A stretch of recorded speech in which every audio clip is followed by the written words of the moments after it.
I hope you've been enjoying this manufacturing series. This will be part 3 of 5, and this one will be focused on planning and making sure inventory stays accurate. So when we think about the primary driver behind this, again, item-centric mentality, is that the inventory controls everything, right? If I'm selling product, my supply and demand, if I'm in make to order, engineer to order, make to stock and sell, whatever the case is, there's an item behind it. And that item's replenishment style is what is going to drive the system.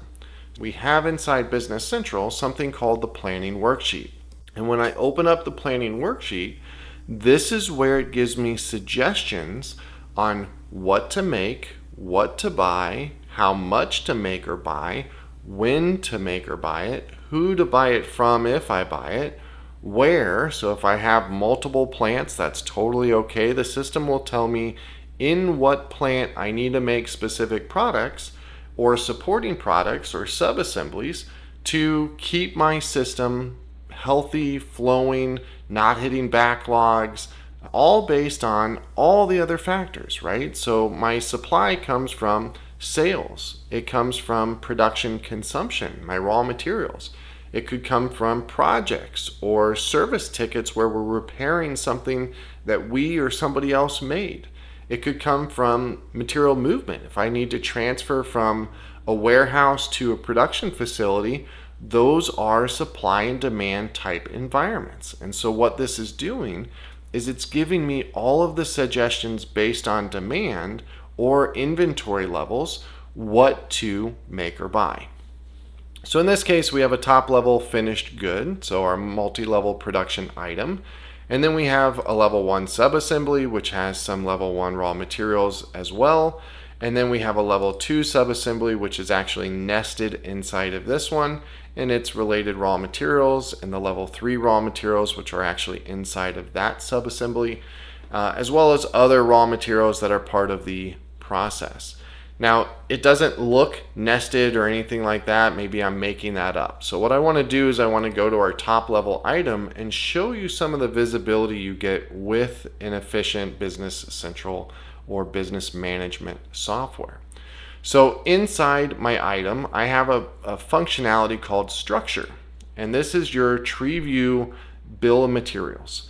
And so like I said, I have my top level item, the finished good 2000. It has some level 1 raw materials, and there's a subassembly in that top level bill of materials. And then it kind of indents in, and you can see these are my level 2 raw materials, so the things that I need to make my level 1 subassembly. And then there's a subassembly inside of that. So again, it nests itself in, and then I go down, and then there's another one, so it goes down. And I could have 10 different subassemblies all on level 1, and they're going to be at the same level, but then indent for each as needed. So this is just a view to give you what is the material requirements to make this top level item. And it's going to go through all my levels. So regardless of how complex you make it, and I have seen some overly complex, if you will, environments where some people take a bolt and a nut and they call that an entire subassembly, right? And so you need to flatten out as much as you can to make yourself not go crazy with all the different levels. But I've seen it, and we've processed through it, and we work with companies to help make sure their systems tracking the data in the most efficient way possible so that they can continue to operate and do these functions. Now, this structure is not just showing you the raw materials, it's also showing you the routing. So inside of this third level item is a 3-step routing. And then part of my level 2 subassembly, if we come down, there's another 3-set routing that's part of that. So it's not just factoring in the raw materials, but also the people, the machines, maybe a subcontractor related to produce that finished good at each level. And that is all contained and visible within my structure. And why that's important is because if we go all the way back to planning, I run this one time, or really as automated as I can, and I simply review the suggestions the system has made, And I know a lot of people are like, oh, planning's super complicated. And it is. And my hat is off to everybody that is out there doing inventory planning, especially if you don't have a system like Business Central, because it would be hard. If you've fed it the right information, the right planning parameters, it should be easy because it should be giving you the exact same suggestions that you would make manually if you did all these calculations yourself. And so all you need to do is look at this, see if there's any warning messages or exceptions, which usually happens if you don't plan far enough in ahead and you're going to miss a due date. Or in order to build this top level item, I would have had to make my subassembly last week. Okay, so I missed a step or I ignored a suggestion from a previous time, and now it's caused a problem with my planning. But it will give you those warnings. It will still calculate and give you the suggestion, but it's going to let you know that you either need to have some people work overtime or maybe take what you normally build and get a subcontractor to build it, or if you can, buy it from somebody so that you can get it in quicker. So it will give you those kind of warnings to let you know there's a potential date issue. And it makes it very visual and easy to understand what's going on with the system. But once I get all this information, I simply make my decisions, I carry it out, which produces my production orders, produces the purchases for the vendors that I have selected, and I'm ready to start carrying that information out. And so that's where all these other boxes get to. I have other videos on sales order processing, purchase order processing. So I do encourage people to go on the YouTube channel and to watch some of those videos, because there's a lot of great content there, but just too in the weeds for what I want to cover today. Where I kind of want to take this next is if we're tracking all this item information, right? A lot of inventory, planning, purchasing.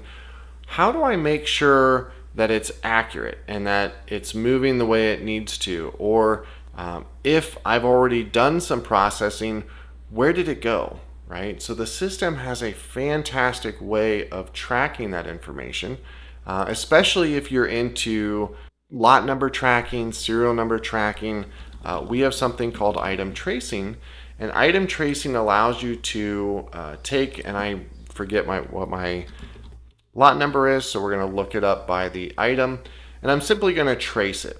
Okay, and so when I look up a specific item, then I can see all of the related entries, whether it was a receipt, whether it was a consumption, a sales, all of that information. So we're actually going to isolate this down to a specific lot and just trace that one lot.